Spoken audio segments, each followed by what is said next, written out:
নমস্কার সকলকে, আমাদের এই চ্যানেলে আপনাদের আবার একবার স্বাগত। আজকের এই ভিডিওতে আমি আপনাদের বাংলার বিভিন্ন রকমের লক্ষ্মী পুজোর সঙ্গে পরিচয় করাতে চলেছি। এই ভিডিওটি আমি কয়েকটি অংশে বানাতে চলেছি। তো সর্বপ্রথম জেনে নিই বাংলায় কী কী লক্ষ্মী পুজো আছে।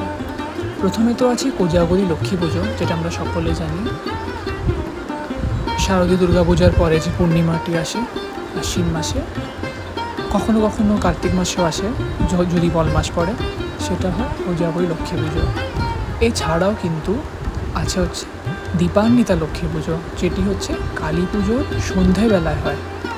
তার সঙ্গে আছে খন্ড লক্ষ্মী পুজো, যেটি বাংলার 3টে মাসে অনুষ্ঠিত হয়, সেটি হলো পৌষ, ভাদ্র এবং চৈত্র। আর অনেকে হচ্ছে রাস পূর্ণিমাতেও কিন্তু লক্ষ্মী পুজো করে, আর আবার অনেকে কিন্তু দোল পূর্ণিমাতে লক্ষ্মী পুজো করেন।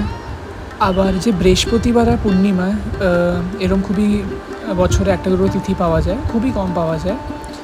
এই যে যোগটা, সেই দিনও কিন্তু অনেকে লক্ষ্মী পুজো করে। সন্ধেবেলা যদি পূর্ণিমা থাকে বৃহস্পতিবার দিন, আরও ভালো, সেদিনও কিন্তু লক্ষ্মী পুজো হয়। তো এই বিভিন্ন লক্ষ্মী পুজো বাংলা অনুষ্ঠিত হয়ে থাকে। প্রত্যেকের ব্যাপারে আমি বলবো, প্রত্যেকের যে নিয়মের বৈশিষ্ট্য আছে সেইগুলো আমি শেয়ার করব। তো এটি হলো প্রথম অংশ। আশা করি আপনারা কিন্তু সঙ্গে থাকবেন, আর আগে কিন্তু আমরা বলতে থাকবো যে বিভিন্ন লক্ষ্মী পুজোতে কী কী নিয়ম আচার পালন করা হয়, আর আপনাদেরও কিন্তু শুনতে বেশ ভালো লাগবে। কোজাগরী লক্ষ্মী পুজো খুবই জনপ্রিয় হলেও কিন্তু এই বাকি লক্ষ্মী পুজোর ব্যাপারেও কিন্তু আপনাদের জানলে কিন্তু আপনাদেরও ভালো লাগবে। আর অনেকেই জানেন না এই বাকি পুজোর ব্যাপারে, আবার অনেকেই জানেন। তাই আমি অনুরোধ করব যে আপনারা সবাই সঙ্গে থাকুন, আর আপনারাও পুজোর ব্যাপারে জানতে পারবেন।